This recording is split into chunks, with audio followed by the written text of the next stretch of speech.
losers. Let's get to losers right now, and that's part of today's tough question. Who lost in the SEC schedule reveal?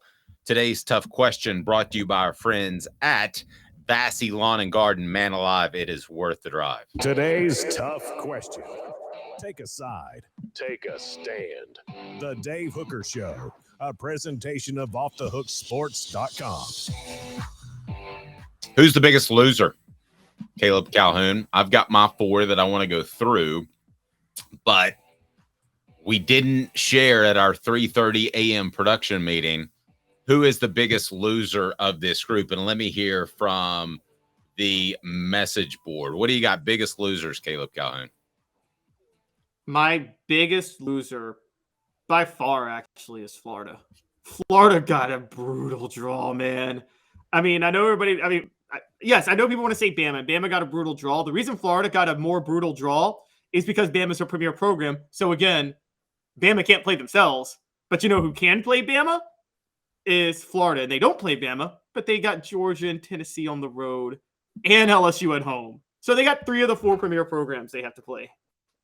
So we shared a comment. D says Bama got hammered, and I definitely want to get to that because they did. To me, Alabama got hammered the most, and I think the SEC clearly was out to spite Alabama, depending on who you ask. And we had Jimmy Himes on that said he thought that Alabama was a part of the fly in the ointment that precluded the 9-game schedule. I think that they were more than that. I think they were the impetus behind that. And depending on who you ask, some people agree with me, some people agree with Jimmy. And I mean, Jimmy's reporting is fantastic, not questioning that at all.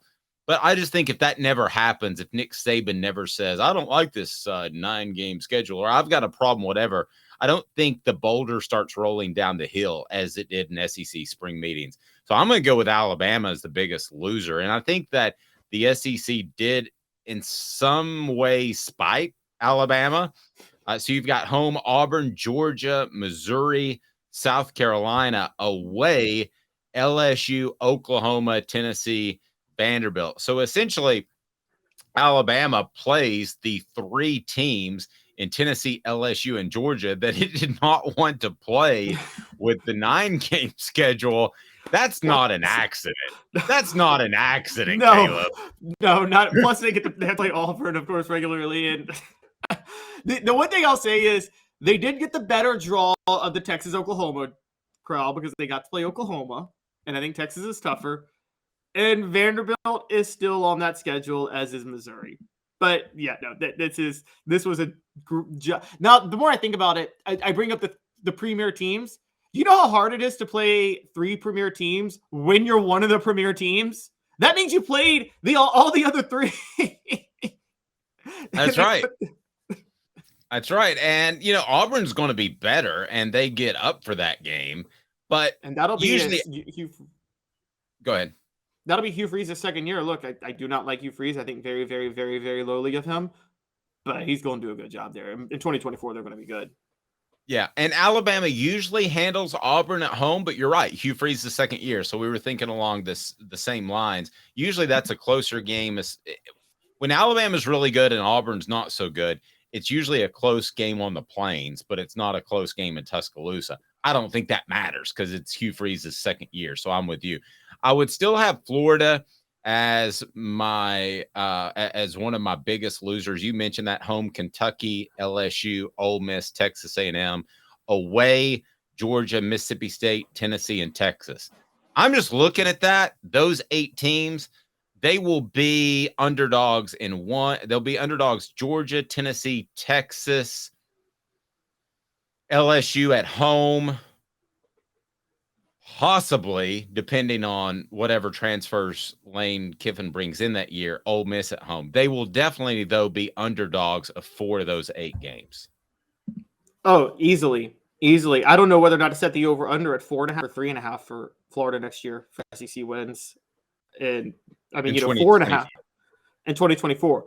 4.5, I think you easily bet the under, but 3.5, I'll set it at 3.5 because 4.5, I think you bet under. 3.5, I'm not so sure you bet the over. Honestly. All right. South Carolina to me is another loser in the draw. home LSU, Ole Miss. Again, Ole Miss is going to be the X factor as long as Lane Kiffin is riding the transfer train, which he's going to continue to do. Missouri's nothing great. Texas A&M, you would think, would get something figured out or have a new coach. I don't know. Those are the home games. Away, Alabama, Kentucky, Oklahoma, and Vanderbilt. So I wasn't, if I'm South Carolina fan, I'm not crazy about that draw. You? I'm not crazy about it, but again, it's nowhere close to what Alabama and Florida are dealing with. I mean, it's not even in the same stratosphere. It's probably they could have gotten a better draw, but look, they don't have to play Georgia, which is a yearly rivalry dating back to, as somebody pointed out, the 1940s. I think SC Scout guy said that, and they get that off the slate. But and they do get to play Vanderbilt, Oklahoma. I keep saying Oklahoma is the better draw than Texas. You would rather play Oklahoma on the road than Texas at home next year, no matter what SEC school you are. No, I agree. And then Texas A&M, I've got as another loser that. No, I think that was a mistake. Didn't we have Texas A&M as a winner? Oh, no. Texas A&M is winner. Excuse me. Texas A&M is a winner. I had Oklahoma as another loser. Home, Alabama, South Carolina, Tennessee, and then Texas is the neutral site game. Away, Auburn, LSU, Ole Miss, Missouri. Youch. Yeah. That's Hugh Freeze's second year at Auburn. That on the road. That they're an underdog in that one right now. They're going to be an underdog at Ole Miss, and they're going to be an underdog at LSU. And they're going to be an underdog at home against Tennessee and Alabama. They're going to be an underdog in 5 of their 8 games. I can tell you that right off the bat. It's brutal. All right, coming up. Did the SEC look out for Texas and Oklahoma? We'll get into that. Also, I want to remind you that we'll get to Joey Halsley leaving Tennessee and not getting a lot of respect. No, not leaving Tennessee, just getting getting promoted and not getting a lot of respect. Don't want to get called breaking news here. Yes, no, he has not left. He just promoted as offensive coordinator when he probably could have left Tennessee for other coaching jobs, but he didn't get a lot of props for that. I'm not surprised, but we'll get to that. And that's brought to you by Vassy Lawn and Garden. Man alive, it's worth the drive. Go to Vassy.com. They have the buying power to help you out with those industrial and commercial mowers from Nashville, Chattanooga, or Knoxville. Man alive, it's worth the drive. Toro, count on it.